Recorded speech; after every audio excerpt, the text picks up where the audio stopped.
Ang kwentong aking ibabahagi ay tungkol sa aking Lola Yuri na ilang taon nang namayapa.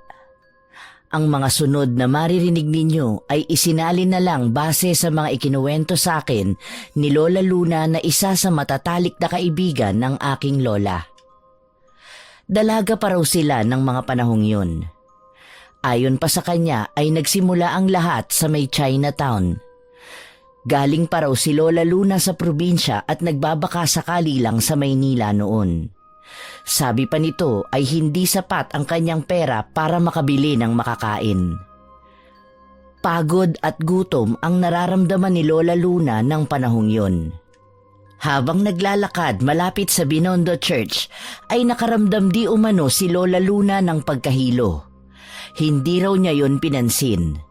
Pero noong naramdaman niya na para siyang babagsak, ay kumapit siya sa posteng na daanan para hindi siya tuluyang matumba.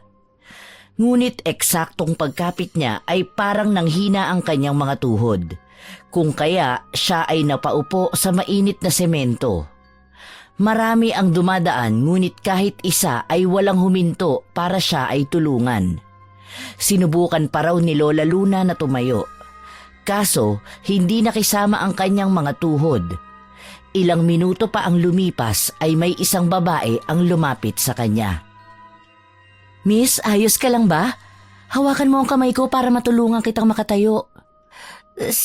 Salamat, Binibini." "Naku naman, Binibini. Nakakahiya. Tawagin mo na lang ako Yuri. Yun ang pangalan ko. Halika, dun muna tayo." Tanging pagtango na lang ang nagawa ng dalagang si Luna. Sunod-sunuran sa babaeng tumulong sa kanya nang igiya siya nito papasok sa isang kainan. Wala sa loob na napalunok ng laway ang dalaga. Pagpasok sa loob ay pinaupo siya nito sa isang upuan. Paglapat ng kanyang pag-upo ay bigla na lang siyang iniwan ng babae. Sinundan niya ito ng tanaw. Nakita niyang lumapit ang babae sa isang malaking lalagyanan ng tubig at kumuha ng tubig doon. Nang mapuno na ang baso ay naglakad na muli ito palapit sa kanya. "Uminom ka muna. Ano bang nangyari sa'yo at nakasalampa ka sa gitna ng initan?" "Salamat. Nakaramdam kasi ako ng pagkahilo kaya kumapit ako sa poste. Kaso nanghina naman ang tuhod ko kaya napaupo ako roon." "Mukhang malayo ang pinanggalingan mo ah. Kumain ka na ba? Baka naman gutom ka." "Ha? Nanggaling ako sa probinsya namin. Kumain naman ako kanina sa bus station." "Sigurado ka? Baka kasi sa gutom o sa init kaya ka nahilo kanina. Kumusta na ba ang pakiramdam mo?" "Maayos na ako. Hindi na natapos pa ni Luna ang kanyang sasabihin nang biglang tumunog ang kanyang tiyan. Nagkatinginan ang dalawa. Nanlaki ang mga mata ng dalaga at napayuko, habang si Yuri naman ay pigil na pigil ang pagtawa. Akmang tatayo na ang babae nang hawakan ito ng mahigpit ni Luna. "Huwag kang mag-alala, akong bahala sa'yo. Kung iniisip mo na bibilhan kita ng pagkain, nagkakamali ka. Kasi bibigyan kita." "Naku, wag na, nakakahiya naman." "Okay lang yan. Malakas namang kumita ang karinderya ko eh." "Hindi mo naman ako kilala. Bakit mo ako bibigyan?" "Ay, oo nga pala. Ako si Yuri Kashiwagi. Half Filipino, half Japanese. 29 years old, taga Olongapo City. At ang nag-iisang may-ari ng Saris Karinderya. Ikaw?" Luna Gadaza. 21 years old ako. Tubong Sikihor, kung saan kilala bilang lungga ng mga aswang. Kaya kung ako sa'yo, hindi ako basta-basta magtitiwala kung kani-kanino." Halos hindi na natapos pa ni Luna ang kanyang sinasabi dahil bigla na lang tumayo si Yuri at tinungo ang hilera ng mga ulam. Sinusundan lang ng mga mata ng dalaga ang bawat kilos ng babae. Doon ay biglang may isang planong pumasok sa isipan nito. Inilibot ni Luna ang kanyang paningin sa buong karinderya. May kalakihan yon. May 15 lamesa na parisukat ang naroon na may tig-4 na upuan.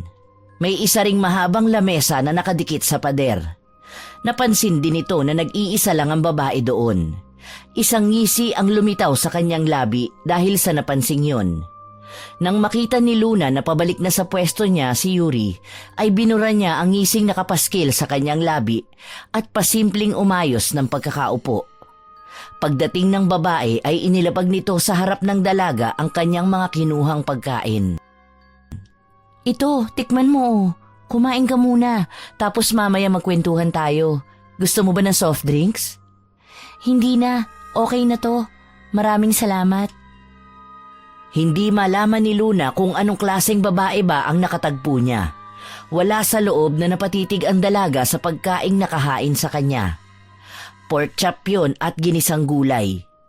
Hindi man ganoon ang natural na kinakain niya ay dahan-dahan ang ginawa niyang pagsubo. Okay naman para sa kanya ang pork chop kahit hindi yun kasing linamnam ng nakasanayan niyang kainin. Kukuha na sana siya ng gulay nang may maamoy siya doong hindi niya gusto kaya napaatras siya. Napansin naman yon ni Yuri. Hindi mo ba gusto ang ganyang gulay? Naku, pasensya ka na ha. Na-excite ako kaya hindi na kita natanong kung ano ba ang gusto mong kainin. Sandali, ikukuha na lang kita ng iba. Hindi na, okay na to. Allergic lang kasi ako sa bawang kaya napaatras ako. Nagpanggap si Luna na sarap sa pagkain kahit pa nga iba ang gusto niyang kainin. Nahihiya kasi ang dalaga sa babaeng nagmamalasakit sa kanya. Isa pa ay kakailanganin niya ang babaeng ito para sa kanyang plano. Nang malapit nang matapos ang dalaga ay sunod-sunod na ang pumapasok para kumain doon. Kung kaya naging abala na si Yuri habang naiwan naman si Luna sa lamesang kinapupwestuhan. Nang maubos na ng dalaga ang kanyang pagkain ay mabilis itong naglakad palapit kay Yuri, bit-bit ang kanyang pinagkainan.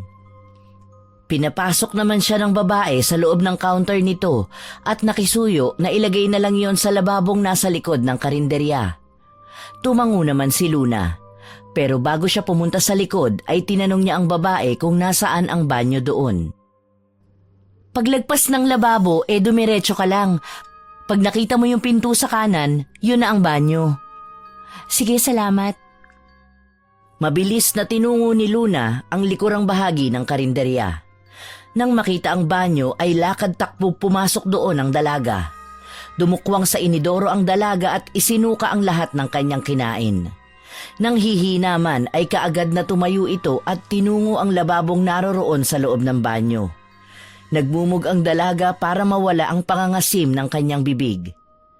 Pagharap sa salamin ay muling napangisi ito. Hinaplos-haplos nito ang kanyang pisngi habang titig na titig sa kanyang sariling refleksyon. Animoy gandang-ganda ito sa kanyang nakikita. Ilang segundo din nang ganong ayos ang dalaga bago ito nag-ayos ng kanyang sarili. Nang okay na ay lumabas na ito sa banyo at muling bumalik sa loob ng karinderya. Inabutan niyang dagsa ang mga customer at hindi na magkanda-ugaga si Yuri. At bilang kasama sa plano niya ang mapalapit sa dalaga ay nagpresenta siyang tulungan ito. Labis naman ang pasasalamat sa kanya nito. Si Yuri ang nagtatakal ng ulam at nagsusukli, habang siya naman ay naglalagay ng kanin sa pinggan at nag-aabot ng order sa customer. Ilang oras din na patuloy ang pagdagsa ng mga kumakain doon. Kaya hindi man maamin ni Luna ay nakaramdam siya ng pagod. Pero dahil nga sa kanyang plano ay kailangan niyang mapalapit dito at handa siyang gawin ang lahat para doon. Nang sumapit na ang hapon, ay may mangilan-ngilan na lang ang kumakain doon.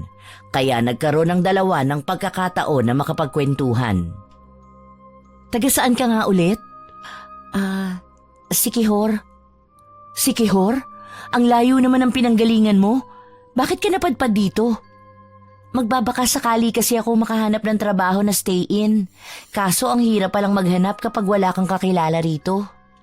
Totoo yan. Napakahirap talagang maghanap ng trabaho. Kaya nga ako naisipan ko na lang na magkarinderya eh. Ano kaya kung sa akin ka na lang magtrabaho para lagi tayong magkasama? Ha? Sigurado ka ba? Hindi ka ba natatakot sa akin? Bakit naman ako matatakot sa'yo? Saka sigurado ako sa alok ko sa'yo. Dumadami na din kasi ang mga suki ko. Tapos malapit na din mag-December. Paniguradong mahihirapan ako mag-isa. Kaso hindi nga lang kalakihan ang kaya kong ipasahod. 50 pesos lang kada araw dahil hindi ko pa kaya ang 89 pesos na minimum wage. Pero libre ang bahay at pagkain. Ano, payag ka? Nakangiti namang tumangu-tangu si Luna. Tumayo pa ito at nagtatalon sa sobrang tuwa. Yumuko ito ng bahagya at mahigpit na niyakap si Yuri. Hanggang sa bitawan nito ang nag-alok sa kanya ng trabaho ay wala pa rin siyang tigil sa pagpapasalamat dito. Hindi naman talaga sa alok nitong trabaho siya masaya, kundi sa katuparan ng kanyang unang hakbang para sa plano niya sa lugar na yon. Nasa ganoong eksena sila nang may 3 lalaking dumating na nakasuot ng long sleeves na polo. Ang 2 naunang pumasok ay magkamukhang magkamukha, habang ang isa naman ay nakasuot pa ng itim na salamin sa mata at mayabang na naglalakad palapit sa isang upuan. At bilang bagong tagasilbi sa karinderya ay naunang tumungo sa likod ng counter si Luna. Kasunod nito ang may-ari na babae. Isa sa magkamukha ang lumapit sa 2 babae. Napansin ng dalagang si Luna na kakaiba ang tingin nito sa babaeng katabi niya. Hi, Miss Beautiful. Namiss mo ba ako? Hay naku, Robbie. Huwag mo sirain ang araw ko. Ano na namang masamang hangin na nagdala sa'yo rito? Grabe ka naman, darling. Ang sakit, ha? Remind ko lang sa'yo na ang kinatitiri ka ng karinderya mo ay pagmamay-ari ng pamilya ko. Hoy, Kupal. Tigil-tigilan mo nga ang best friend ko. Wala ka na naman magawang maganda sa buhay mo. Naku, ako na nagsasabi sa'yo na wala kang pag-asa kay Yuri. Sa yabang mo na yan, negative ka, tol. Kakambal mo kaya ako. Ano man lang na pabanguin mo ako sa kaibigan mo at hindi yung sinisiraan mo pa ako. Bakit? May hindi pa ba nakakaalam na matagal ka ng sira? Lalo na sa best friend ko? Huy, tama na yan. Ano bang order nyo? Pasalamat ka, best friend. 3 pansit canton overload at 3 wonton soup. Anong drinks nyo? Isang iced coffee at 2 coke. Okay, sandali lang ha. Pagkasabi nun ni Yuri ay umalis na ang 2 lalaki sa counter. Inabala na lang ni Luna ang sarili sa pagtulong sa babae na maihanda ang order ng mga ito. Pero muling napalingon ng dalaga sa 2 lalaki nang marinig niyang nagtatalo pa rin ang mga ito. Hila-hila sa kwelyo nang tumawag kay Yuri na best friend ang mahangin na kakambal nito. Napapailing na lang ang dalaga bago bumalik sa paghihiwa ng lechong kawali na ilalagay sa ibabaw ng pansit canton. Habang ang may-ari naman ng karinderya ay nagsasandok na ng pansit canton at wonton soup. Nang matapos na nilang maihanda yon ay inutusan ng babae ang dalaga na siya na ang magdala sa mga binata ng kanilang in-order sapagkat gagawin pa nito ang iced coffee na order ni Rusty. Habang naglalakad palapit sa 3 binata na may bitbit na tray, ay wala sa loob na napalingon si Luna doon sa lalaking nangungulit kanina kay Yuri. Napansin niyang pinanonood nito ang bawat kilos ng babae. Alam ni Luna ang ganong klase ng tingin. Alam niya at ramdam niyang punong-puno ang pagnanasa sa mga mata ng lalaki. Kaya nang ilalapag na niya ang pinggan na may lamang pagkain, ay pasimpleng tinabig niya ang siko nitong nakapatong sa lamesa. Ay naku, pasensya na, hindi ko sinasadya. Bago ka lang? Ano ba sa palagay mo, Robbie? Araw-araw tayong nandito at ngayon ko lang din siya nakita. Ano nga palang pangalan mo? Kakakuha lang sa akin ni ate. Galing pa kasi ako ng probinsya. At swerteng nakatagpo ko si Ate Yuri. Siya ang tumulong sa akin. Kaya love na love ko yang si Yuri. Napakabait na, napakaganda pa. Kawawa ka naman, one-sided ang love story nyo. Dahil doon ay mukhang nagkainitan na naman ang kambal. Aalis na sana si Luna para kuhanin ang drinks ng mga ito nang bigla na lang may pumigil sa kanya. Napatingin siya sa kanyang pulsuhan kung nasaan ang kamay ni Austin na pumipigil sa kanyang pag-alis. Mahinang hinila ni Luna ang kanyang kamay pabawi sa pagkakahawak ng lalaki. Ngunit mas hinigpitan lang nito ang pagkakakapit sa pulsuhan niya. Tiningnan nito ng masama ng dalaga. Pero tila walang epekto yon kay Austin. Ngumisi pa ito at kumakagat labi pa. Doon naman biglang dumating si Yuri na dala na ang mga inumin ng mga binata. Heto na mga inumin nyo, Robbie at Rusty. Tigilan nyo na nga yan, para kayo mga bata. At ikaw naman, Austin, bitawan mo nga si Luna. Kabago-bago ng kasama ko, tinatakot nyo na kaagad. Naku, parang awa nyo na ha. Hindi ko kakayanin ang pagpasok ng December nang walang kasama. Si Ate Yuri naman, di ko naman po tinatakot si Miss Gande. Magpapakilala lang po ako. Alam nyo, nakakahiya talaga kayong kasama. Nakakalimutan nyo yata ang kilala ang pamilya natin sa lugar na to bilang mga may pinag-aralan at disente. Wala naman kami masamang ginagawa, Mr. Prim and Proper. Ay nako, kumain na lang kayo at lumayas na dito. Hindi ka na naman sasama gumimik.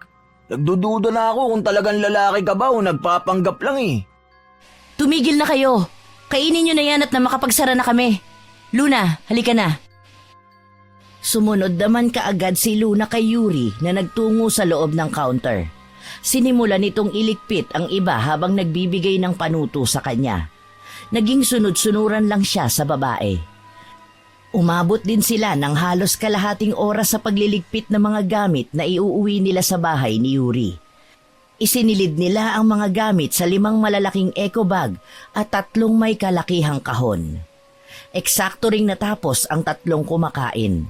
Naging maagap naman siya at mabilis na tinungo ang lamesang iniwanan ng 3 lalaki. Nilinisan niya yon at binitbit ang mga plato. Habang sinisilid niya sa isang supot ang mga yon, ay dinampot naman ni Rusty ang ilang eco bag. Nagtataka naman siya kung ihahatid ba sila ng mga ito, pero nakita niyang umalis na yung 2 lalaki. Sa muling pagbalik ni Rusty ay kinuha naman ito ang mga kahon na nasa gilid lang ng counter. Si Yuri naman ay isa-isang chinecheck ang mga ilaw, gasol at pinto sa likod. Nang mawala sa paningin niya si Rusty ay tinanong niya ang babae. Ate Yuri, tanong ko lang po, sino po yung mga lalaking yun? Sino? Yung 3 itlog? Si Rusty ang best friend ko sa kanila. Lagi akong tinutulungan at hinahatid pa uwi. Pag day off naman niya, tumutulong siya dito sa karinderya. Teka nga, iniisip mo bang karelasyon ko si Rusty? Ha? Hindi po ba? Hindi no. Mas babae pa nga yan sa akin. Hindi nga lang alam ng pamilya niya na babae siya sa loob. Pero sobrang bait niyan. Siya ang nagpabago ng buhay ko. Yung 2 po. Si Robbie naman ay kakambal ni best friend. Matagal nang nagpaparinig yun pero hindi ko talaga siya type. Kahit pa nga sobrang yaman niya. Yung humawak naman sa'yo kanina ay si Austin. Pinsan nila at galing Amerika kaya medyo liberated. Dalian nyo na. Tara na at makikikape pa ako sa bahay mo. Nandyan na! Mukha ka talagang kape. Sakay ng itim na Highlander ay binaybay nila ang daan papunta sa bahay nila Yuri. Napansin ni Luna na nasa likurang upuan na simula nang pasukin nila ang isang barangay ay sumisikip na ang daan. Yung tipong isang sasakyan lang ang kasya at hindi pwede ang may kasalubong. Nang makita na ang mga kabahayan ay kapuna-puna rin ang dami ng tao doon. Lalo na ng mga batang nagtatakbuhan sa basketball court.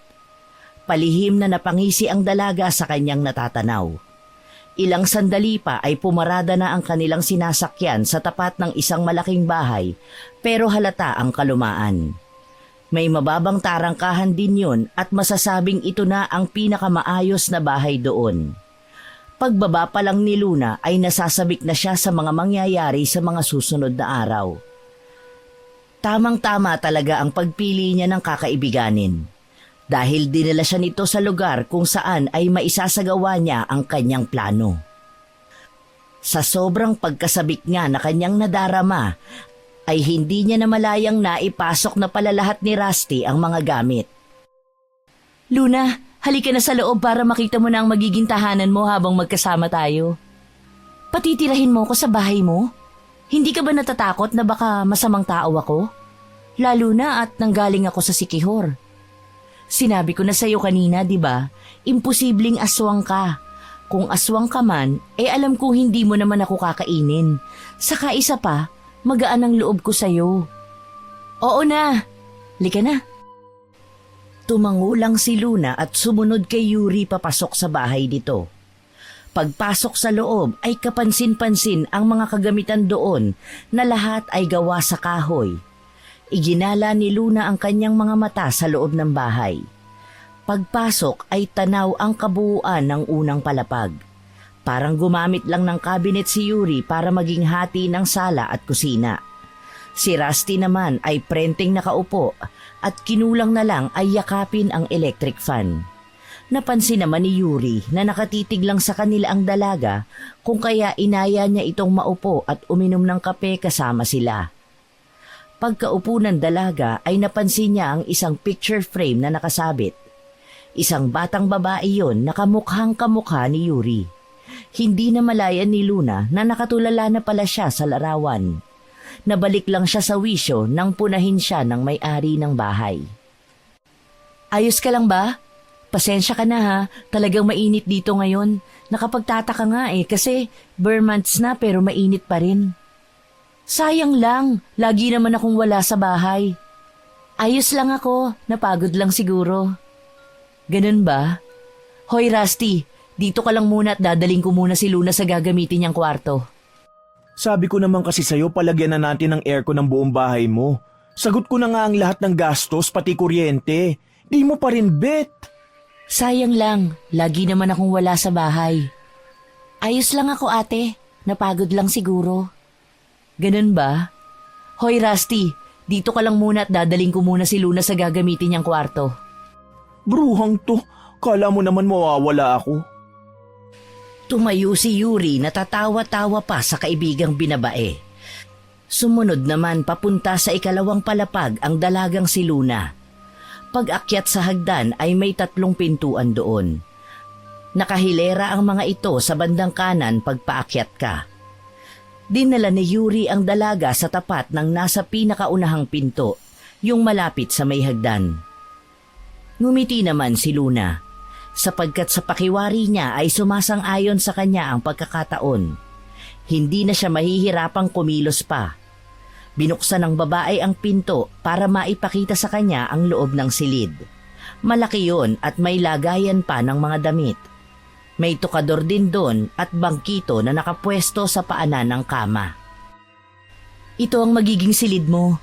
Huwag kang mag-alala dahil malinis yan. Araw-araw akong naglilinis sa pagbabaka sakali na may makakasama na ako dito sa bahay. Salamat. Oh, okay ka na dito? Bababa na ako ha, at baka kung ano na namang gawin ni Rusty sa baba. Kung may kailangan ka, puntahan mo lang ako sa sala.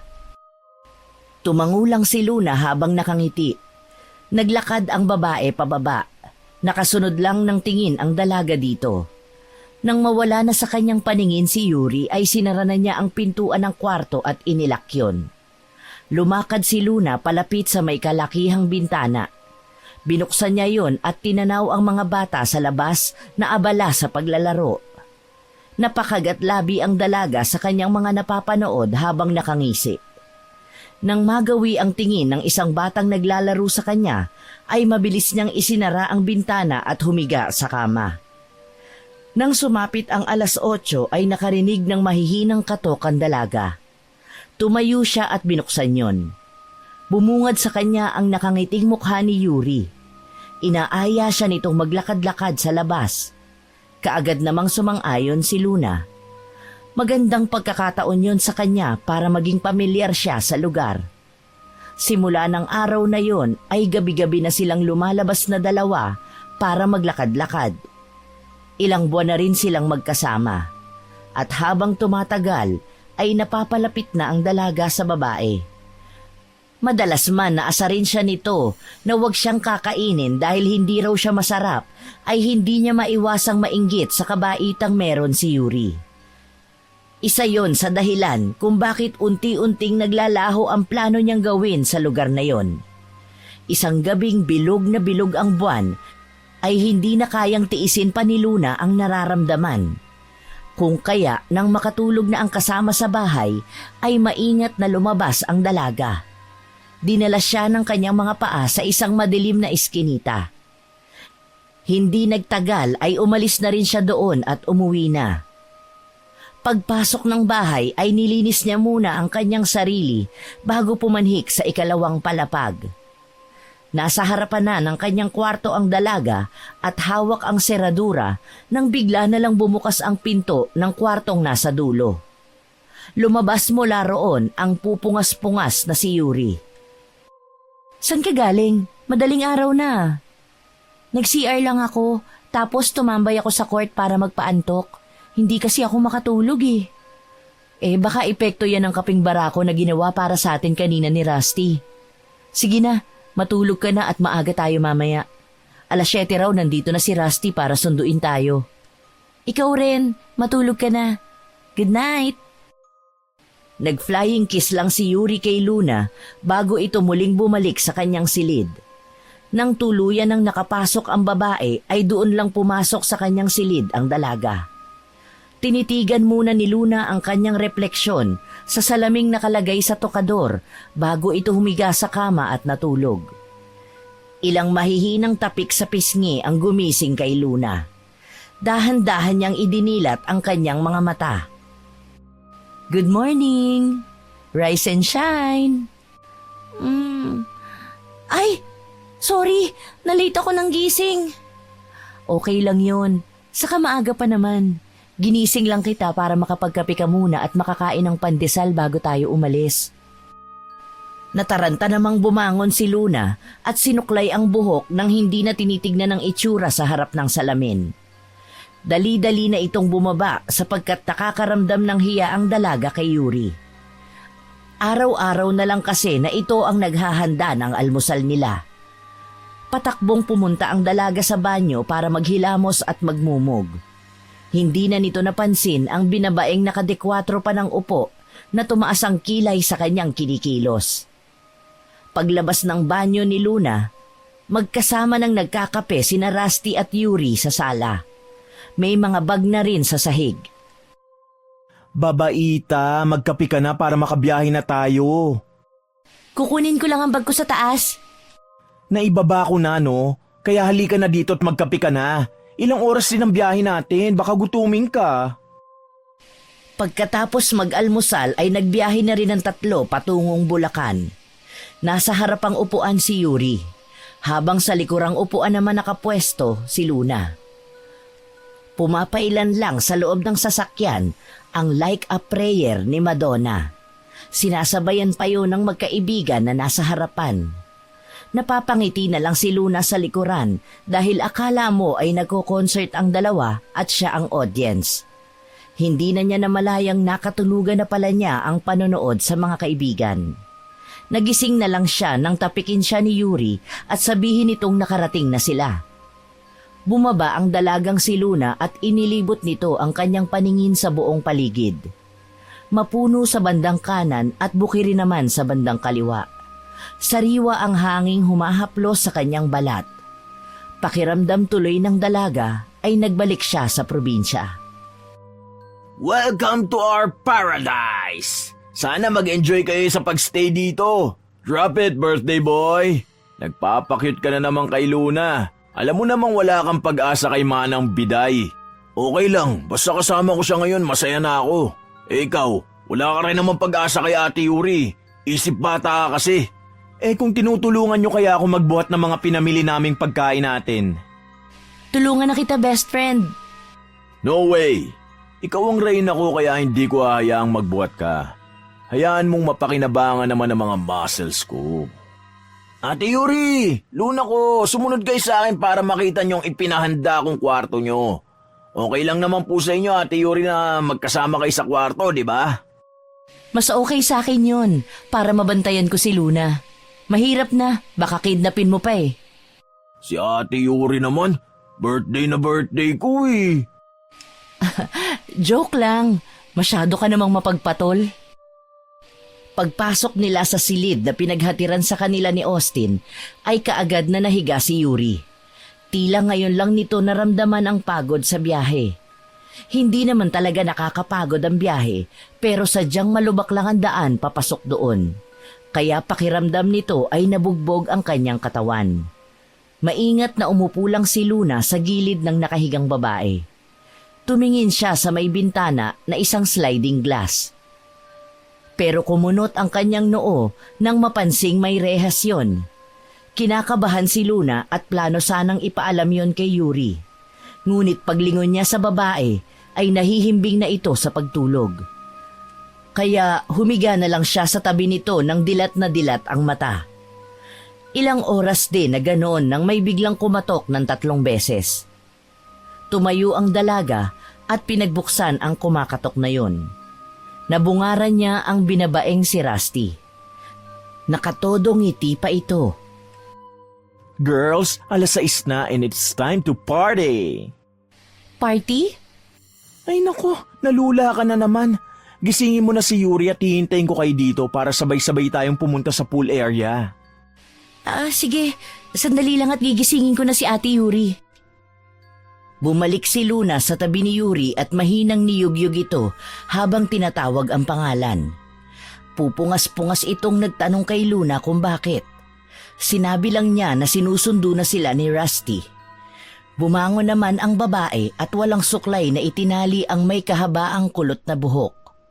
Tumayo ito at nagpaalam muna sa dalawa na magmumumog lang ito at mauna na sila sa pool area.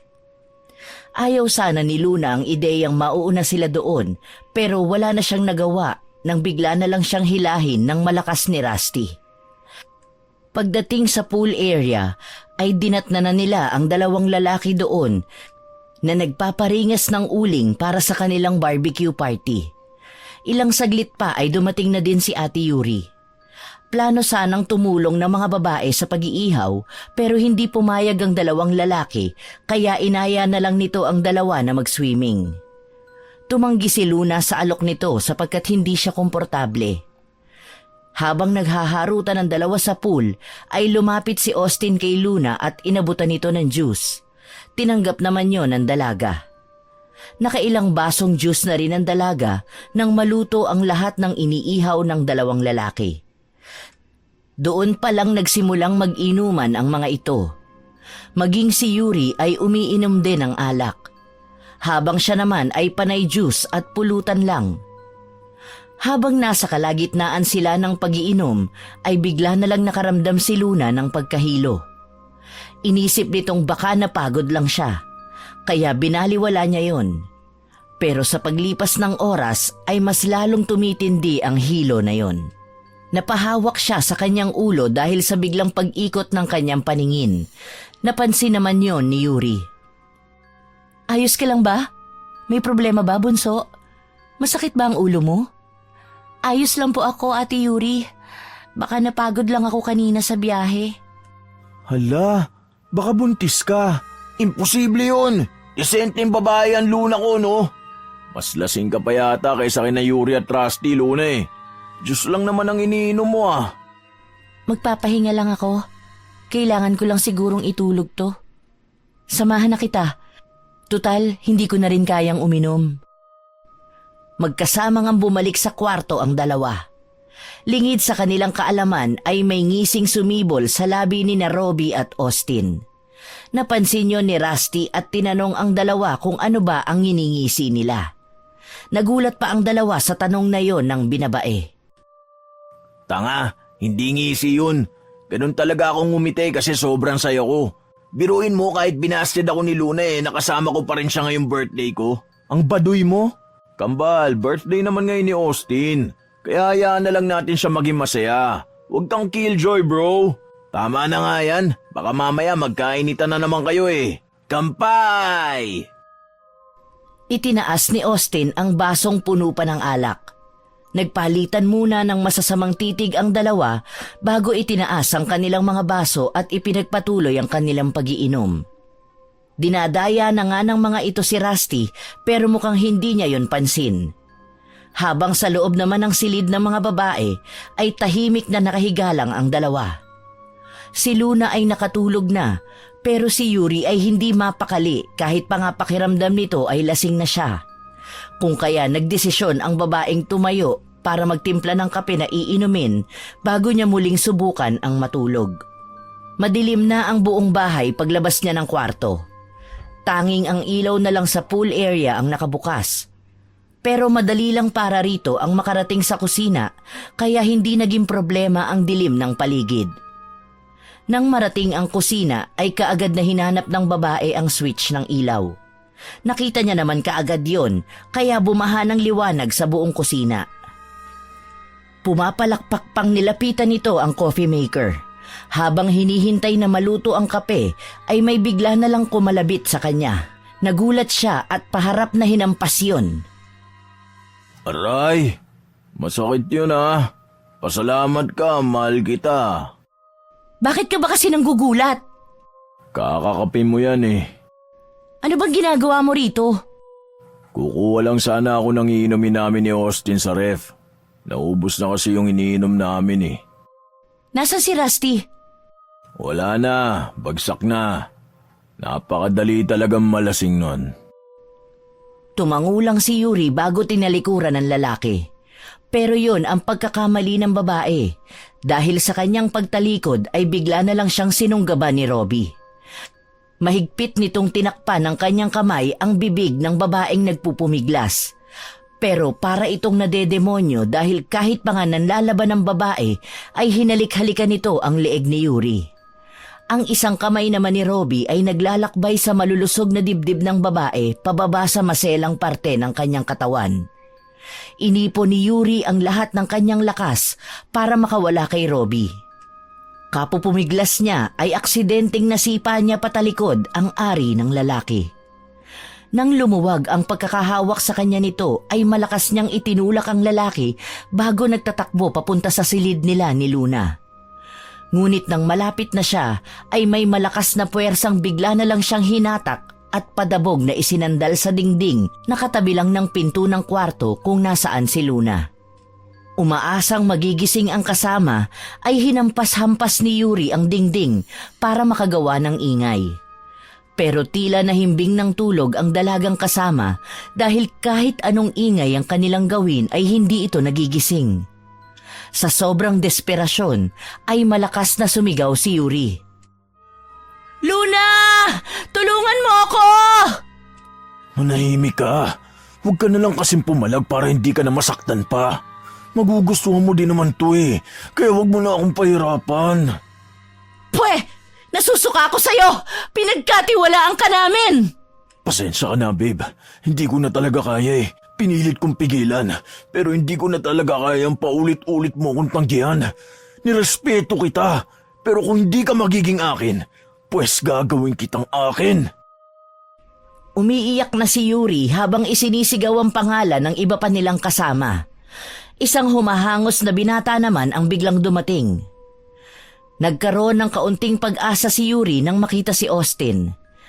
Kitang-kita ng babae ang pagkagulat sa mukha ng lalaki. Kaya malakas na sinabi nitong gusto siyang halayin ni Robbie. Napatigil lang sa pagsasalita si Yuri nang bigla na lang ngumisi si Austin.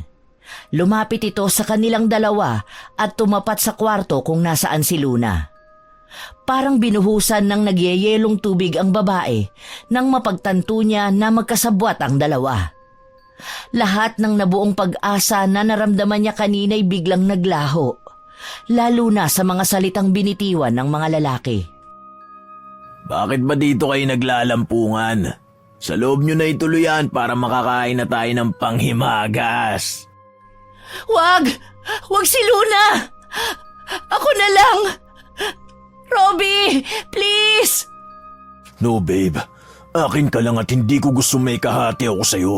Gusto ko ako lang, kaya huwag ka nang umangal. Kasi wala ka rin naman laban sa akin eh. Isa pa, kung inaakala mo matutulungan ka ng best friend mong malansa, kalimutan mo na lang. Napaka-imposibleng magising yun sa lakas ng pagkakabagsak niya sa basement. Demonyo ka! Demonyo kayo! Pumailan lang sa buong resort ang tawanan ng dalawang magpinsan na sina Austin at Robbie. Pakaladkad nilang ipinasok ito sa kwarto at saka malakas na itinulak sa tabi ni Luna. Doon naman na alimpungatan ang dalaga. Sinubukan itong gumalaw pero kahit ano pang pilit niya ay para siyang nalantang gulay. Tanging ang kanyang mga mata lang ang kaya niyang maigalaw. Sa kanyang nanlalabong paningin at pandinig ay naulinigan niya ang mga mahihinang hikbi ni Ate Yuri. Habang sa paanan naman ng kanilang higaan ay nakatayo doon ang dalawang lalaki na isa-isang tinatanggal ang kanilang mga damit. Malabo man ay kilala ng dalaga ang mga kilos at boses ng mga ito. Sinubukan pa ni Luna na magsalita pero panay ungol lang ang lumalabas sa kanyang bibig hanggang sa unti-unti nang lumilinaw ang kanyang pandinig. Dinig na dinig niya ang pagmamakaawa ni Ate Yuri na huwag siyang sasaktan at gagalawin. Habang nagmamakaawa ang babae ay naramdaman ni Luna ang mga kamay na pinupunit ang kanyang suot na damit. Marahas pa nitong isinasagawa ang plano. Tanging pagluha na lang ang nagawa ng dalaga. Lalo na nang ipaling ni Austin ang kanyang mukha paharap kay Ate Yuri. Naghahalo na ang luha, sipon at dugo sa maganda nitong mukha na punong-puno din ng sugat.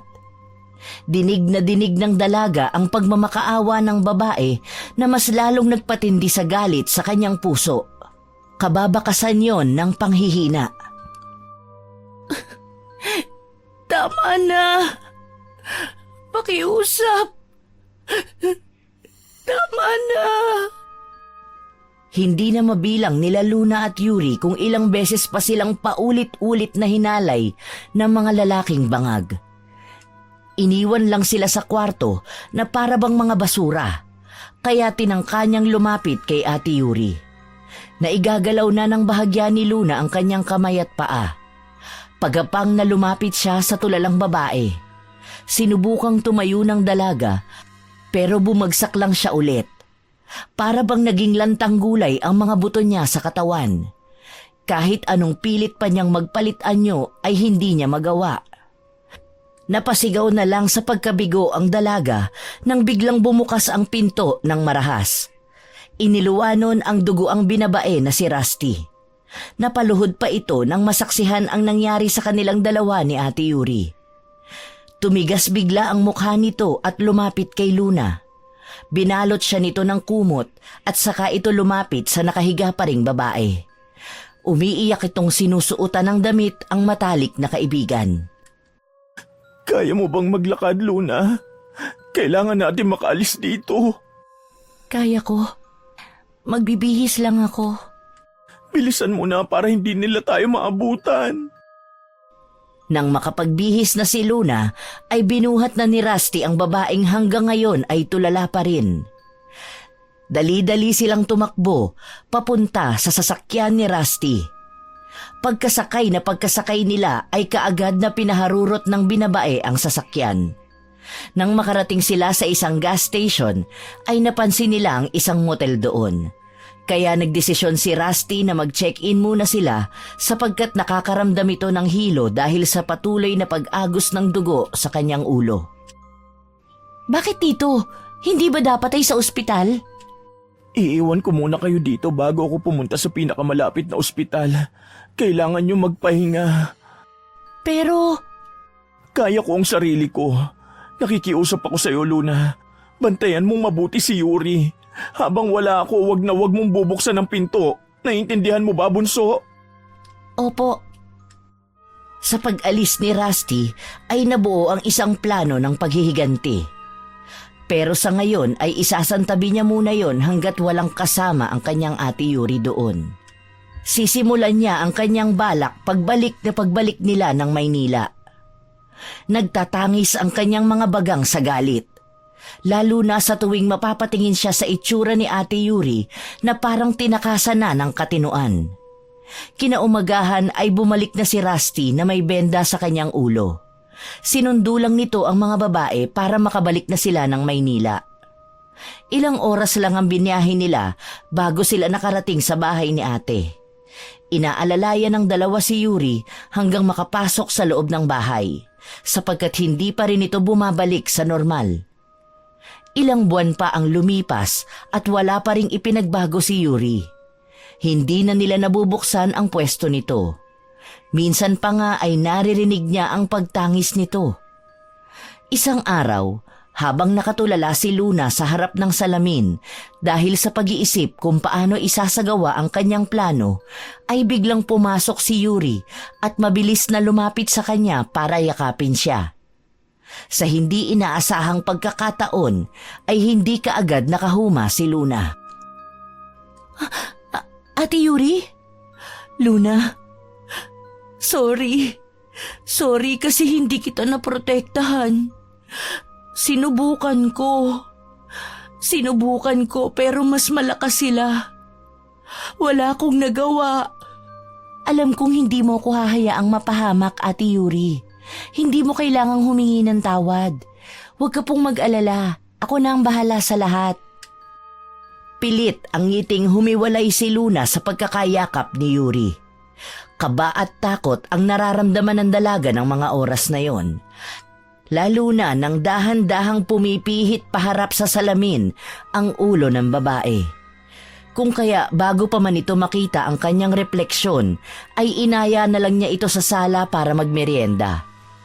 Tinawagan na din niya kanina si Rusty tungkol sa kinaroroonan ng dalawang demonyong bumaboy sa kanila. Pero hanggang ngayon ay wala pa ring nakakaalam sa kinaroroonan ng mga ito. Yon ang dahilan kung bakit siya nakatulala kanina sa harapan ng salamin. Sabay na bumaba sina Yuri at Luna.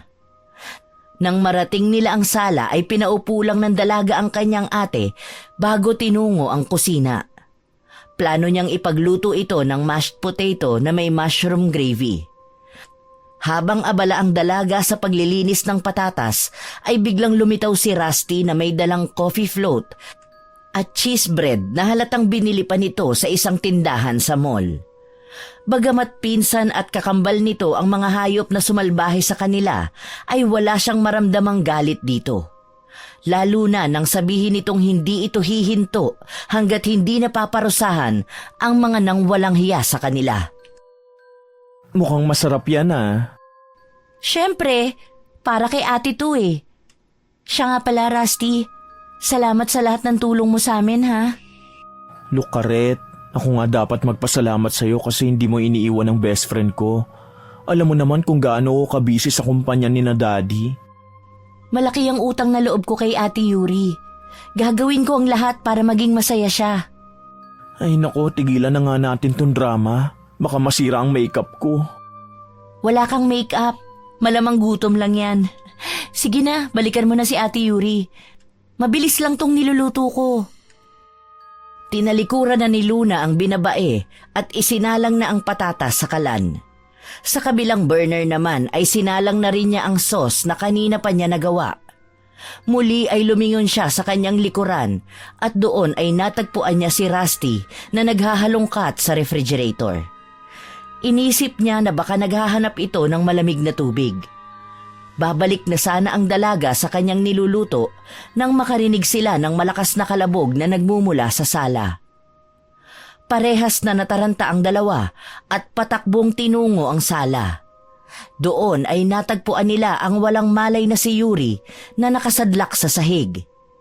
Mabilis ang naging kilos ng dalawa. Binuhat ni Rusty ang dalagang walang malay habang si Luna naman ay bumalik sa kusina para patayin ang kalan. Nang makasakay na sa sasakyan si Luna ay pinaandar na yon ni Rusty papuntang ospital. Pagdating sa ospital ay kaagad na inasikaso si Yuri dahil kilala doon ang pamilya ni Rusty. Ilang oras din na nag-antayang magkaibigan bago sila pinapasok ng doktor sa silid na pinaglalagyan sa babae. Ngunit bago sila pumasok ay may sinabi ang doktor na labis na nagbigay kay Luna ng sobrang pag-aalala. Ilang oras na ang lumipas simula nang nakalabas sa ospital si Yuri at masasabi niyang mas lumala ang depresyon nito. Hindi na ito nakakakain kung hindi mo susubuan. Para bang unti-unti nitong pinapatay ang sarili. Wala pa rin bang gana si Yuri? Wala talaga eh. Oo nga pala, ano pala yung sinasabi mong importanteng impormasyong nakuha mo? Alam na namin kung saan nagtatago si Austin. Talaga? Saan? Sa Pateros. Nakita siya sa sabungan ng kakilala ni Daddy. Malapit ko na makuha ang hustisya. Konting kapit na lang. Napangiti si Luna sa sinabi ni Rusty.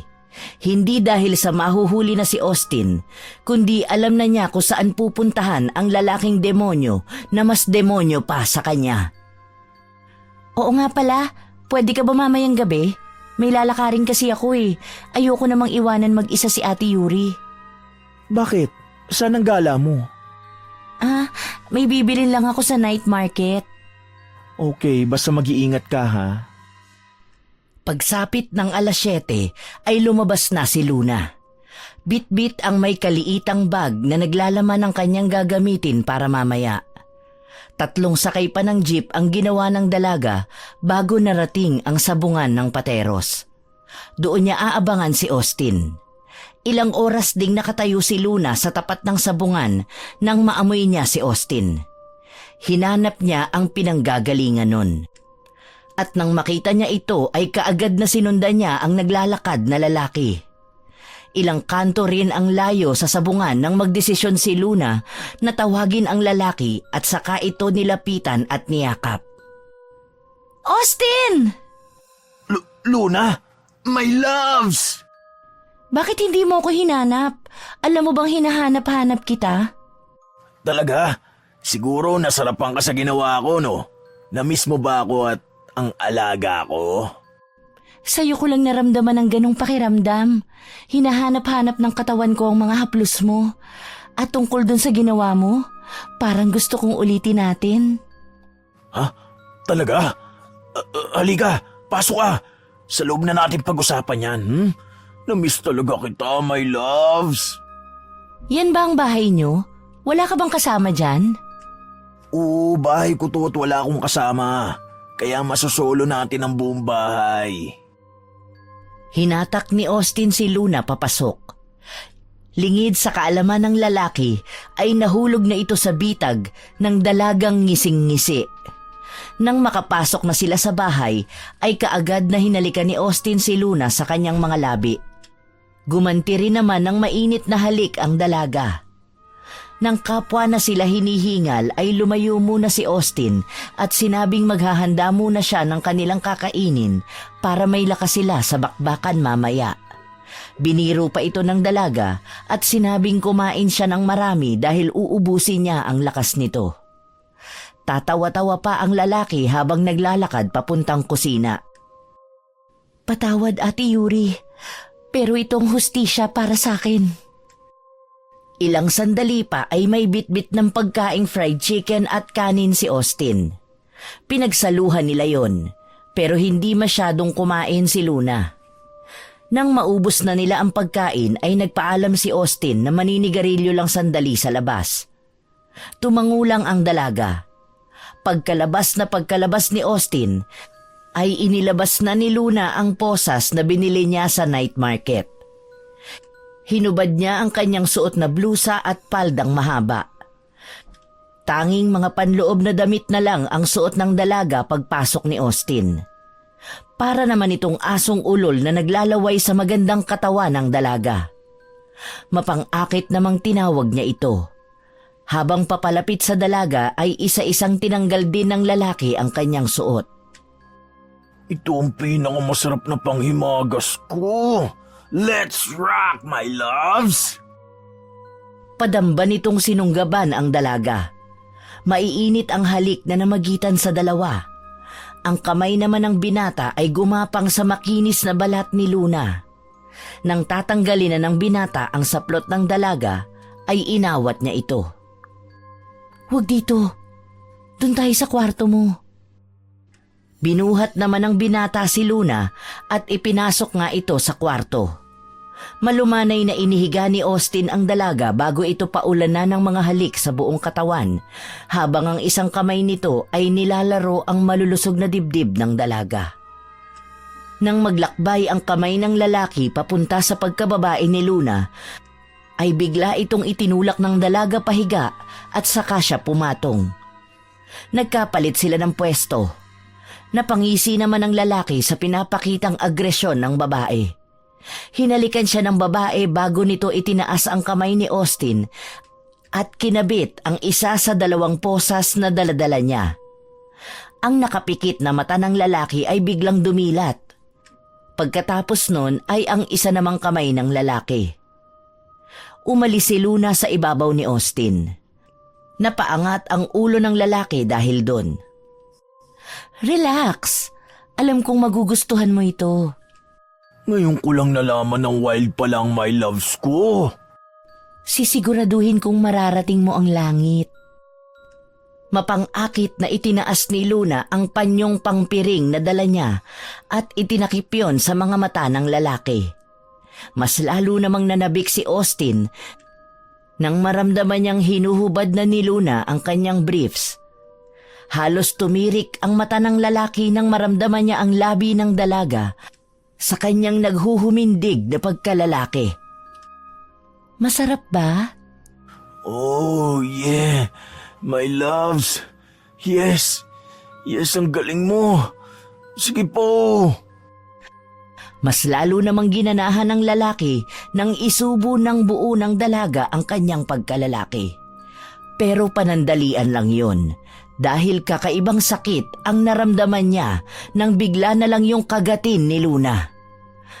Halos mamilipit si Austin sa sobrang sakit ng kanyang ari. Masarap ba? Tarantado ka! Ano ginawa mo? Putya, ang sakit! Kulang pa yan. Nagsisimula pa lang tayo. Isang malakas na atungal ng hayop ang maririnig sa loob ng kwartong kinalalagyan ng dalawa.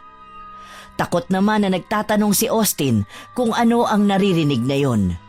Pero tanging mga angil ng mabangis na hayop lang ang naririnig nitong sagot.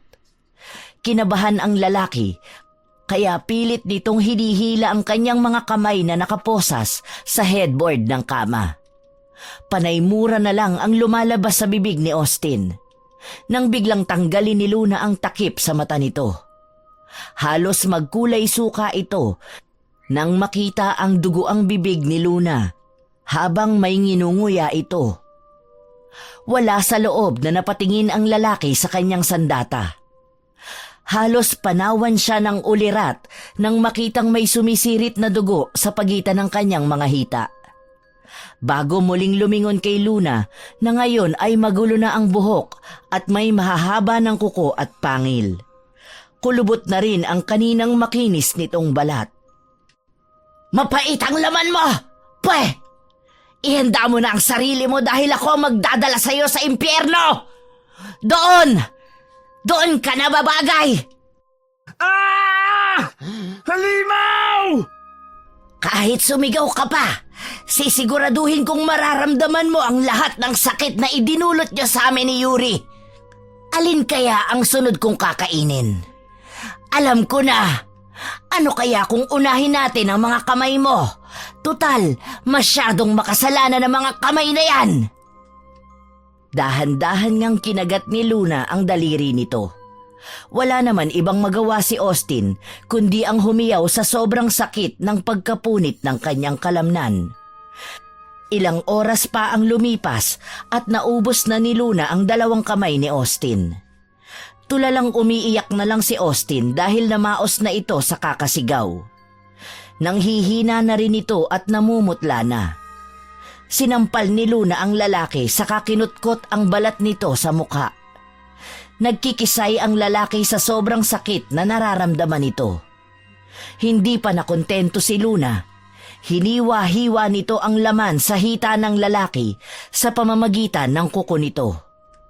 Ilang minuto pa ang lumipas ay wala nang maramdamang reaksyon ang dalaga sa lalaking halos kalahati na lang ng katawan nito ang may laman. Doon lang huminto si Luna at lumapit sa ulo ng lalaki. Idinikit pa ng dalaga ang kanyang tenga sa ilong nito. Nang wala na itong maramdamang hangin na lumalabas doon, ay pinutol na nito ang ulo ng lalaki. Ang katawan naman ni Austin ay isinilid niya sa isang bag na pagmamay-ari ng lalaki bago yun inilabas sa bakura ng bahay. Ang ulo naman nito ay inilagay ni Luna sa ibabaw ng lamesita sa sala. Nang matapos yon ay nagtungo ng banyo si Luna at doon nilinis ang buong katawan. Nang makapagbihis na ay dali-daling umalis sa lugar na yon si Luna. Dumiretso muna siya sa night market para bumili ng kahit anong pwede niyang maipakita kay Rusty. Nang makauwi na siya ay nadatnan niyang nasa sala si Yuri at nagkakape. "Oh, Ate Yuri, bakit kising ka pa?" "Saan ka nang galing?" Bumili lang ako sa night market, ate, ng ilang gamit para sa kusina."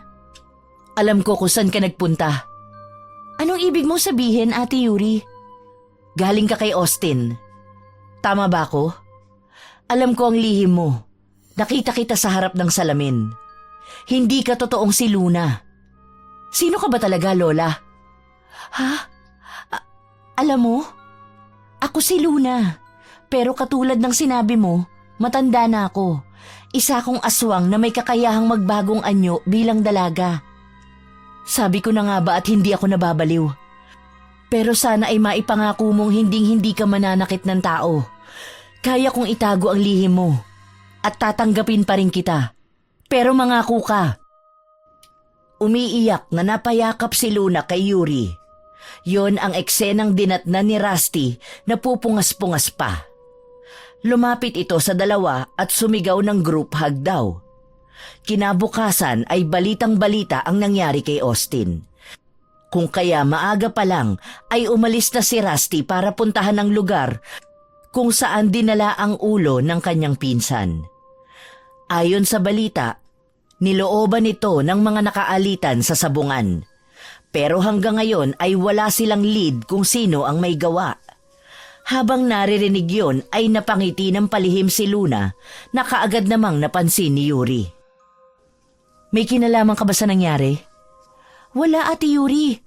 Karma na niya siguro yan dahil sa kademonyo ang ginawa niya. Pinaparusahan na siya." Ilang araw pa ang lumipas ay kusang sumuko si Robbie sa mga pulis. Para itong nabaliw dahil wala itong ibang sinabi kundi halimaw daw ang pumatay sa pinsan niya. At sina Yuri at Luna ang pinagbibintangan nito. Dahil doon ay dinala ito sa isang mental institution. Dahil nga kilala ang pamilya nito ay kumalat ang chismis na halimaw daw sina Yuri at Luna. Hindi maganda ang naging epekto nun kay Yuri. Mas lalo itong binalot ng depresyon. Isang araw ay nakita na lang nila Rusty at Luna si Yuri na sinusuntok ang sariling tiyan nito. Halos hindi na matulog ang dalawa sa pagbabantay sa babae. Nang makakuha ng pagkakataon si Luna, ay dinalaw nito si Robbie sa mental hospital. Gabi yon at nasa loob lang ng kanyang selda si Robbie. Nakarinig ito ng malalakas na yabag ng paa na nagmumula sa madilim na parte ng hallway.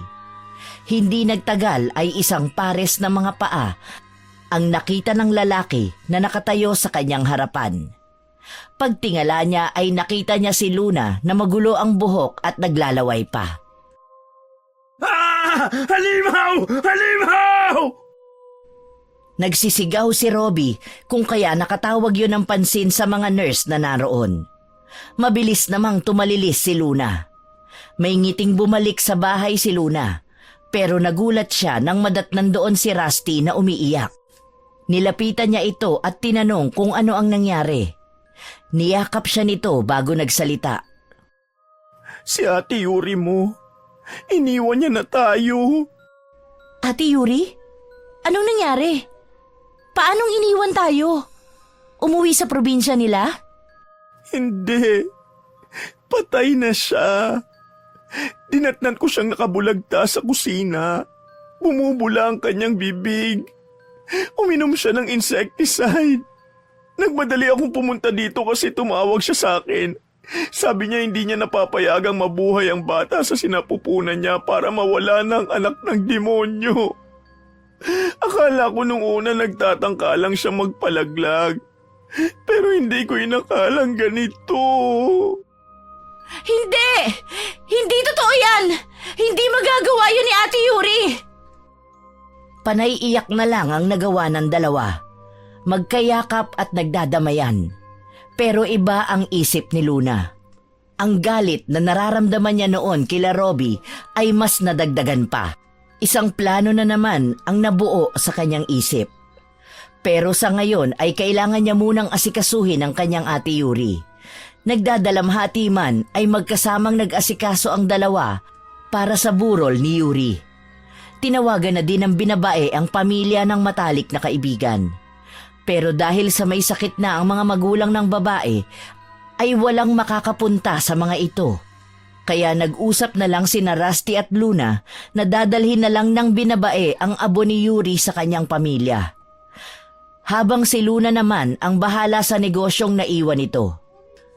Napagkasunduan nilang ipagpapatuloy ang karinderya ng babae at magpapadala na lamang sa pamilya nito.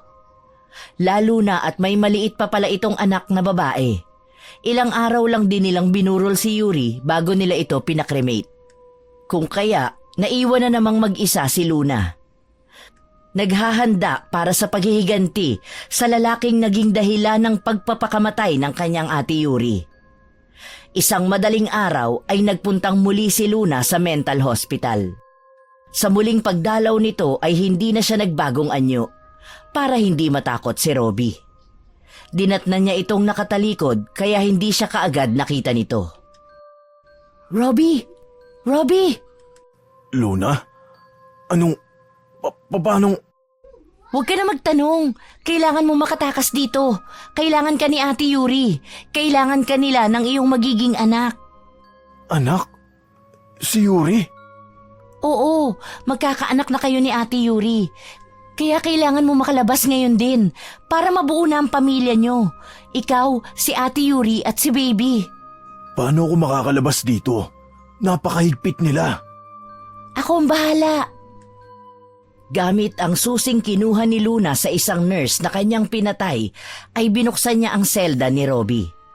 Para namang batang nagtatalon sa tuwa ang lalaki. Inawat lang ito ni Luna at sinabihang huwag maingay para hindi sila mahuli. Halos 1 oras din bago sila nakalabas sa malaking ospital. Magkasamang nagtatakbo ang dalawa sa mapunong bahagi ng lugar na yon. Nang makaramdam ng pagod si Robbie ay panandalian itong huminto. Malayo pa ba? Pagod na ako eh. Malayo pa tayo.